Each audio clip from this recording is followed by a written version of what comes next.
그들은 구명정을 내리고 배를 떠났다. 그런데 배는 침몰하지 않았다.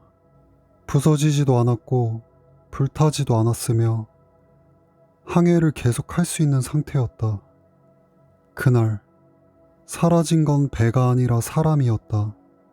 그리고 배 안에는 싸움도 피도 강제로 끌려간 흔적도 없었다. 너무 조용하게 전원이 나간 흔적만 남아 있었다. 1872년 12월 대서양 한가운데서 한 척의 배가 발견된다. 이 배의 이름은 메리 셀레스트 호. 돛은 일부만 찢어져 있었고 선체는 멀쩡했다. 방향도 틀리지 않았다. 처음 배에 오른 사람들은 이 배를 유령선이라고 부르지 않았다. 너무 정상적이었기 때문이다. 그래서 그들은 한 번 더 확인한다. 선실을 다시 들어가고 조타실을 살핀다. 선창도 내려가 본다. 하지만 어디에도 사람은 없었다. 그 배는 비어 있었다. 그럼 도대체 그 배에서는 무슨 일이 있었던 걸까? 메리 셀레스트호의 선장은 벤저민 브릭스였다. 그는 미숙한 항해사가 아니었다.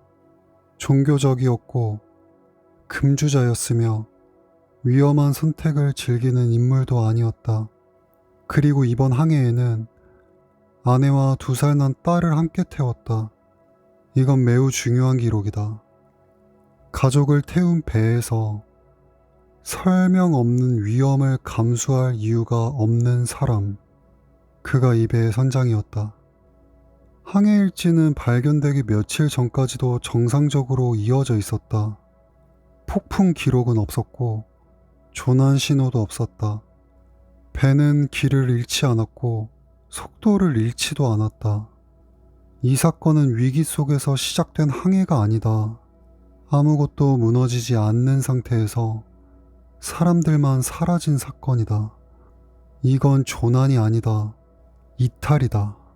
배 안에는 사람이 떠날 때 가장 먼저 챙겼을 법한 것들이 그대로 남아 있었다. 외투, 신발, 개인 물품들. 바다에서는 이런 선택이 곧 생존과 직결된다.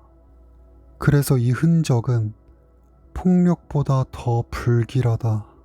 이건 급박한 탈출의 흔적이 아니라 확신 없는 판단의 흔적에 가깝다. 그런데 이상했던 건 사람이 없다는 사실만이 아니었다.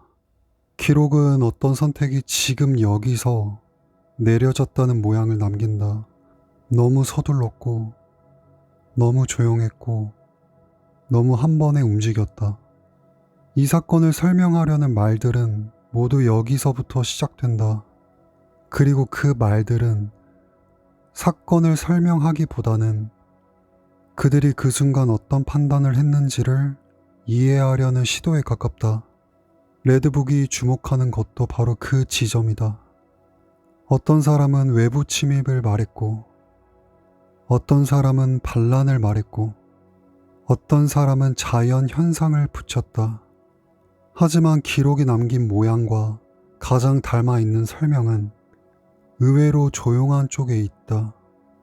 메리 셀레스트호는 산업용 알코올을 싣고 항해 중이었다. 알코올은 누출될 수 있고 그 증기는 보이지 않는다. 가장 위험한 건 폭발이 일어나지 않아도 충분히 상상될 수 있다는 점이다. 확신은 없다. 하지만 냄새는 사라지지 않는다. 불꽃 하나면 모든 것이 끝날 수 있다는 생각이 머릿속을 떠나지 않는다. 이건 공포라기보다 경고다. 이 자리에 있으면 안 된다. 그 판단은 빠르게 내려졌을 가능성이 크다. 그는 혼자가 아니었다. 아내가 있었고 아이도 있었다. 그들은 배를 버리려 한 게 아니었을 것이다. 잠시 나가 있다가 상황이 안정되면 돌아오자. 그래서 배는 그대로였고 물건도 남아 있었다. 하지만 바다는 기다려주지 않는다. 구명정은 작았고 조류는 조용히 배를 밀어냈다. 바다는 소리 없이 거리를 만든다. 확신 없이 벌어진 거리는 되돌릴 수 없는 간격이 된다. 그들은 선택을 했고 배는 멀어지기 시작했다. 알코올 증기 폭발은 실제로 일어나지 않았다. 하지만 그 판단은 이미 되돌릴 수 없었다. 이 사건에는 확정된 결론이 없다. 다만 기록은 남아있다. 외부 공격의 흔적은 없다. 싸움의 흔적도 없다. 그리고 전원 탈출이라는 선택. 그 선택은 아마도 살기 위한 선택이었을 것이다. 배는 그 자리에 남았다. 사람만 사라졌다. 도대체 어떤 이유로 그들은 떠났을까? 레드북은 그 판단을 단죄하지 않는다. 다만 기록한다. 1872년 대서양 한가운데서 아무 말도 하지 않는 바다와 그 앞에서 너무 이른 판단을 내려야 했던 사람들의 선택을. 기록은 여기서 끊긴다. 미스터리 그린북 다큐멘터리 레드북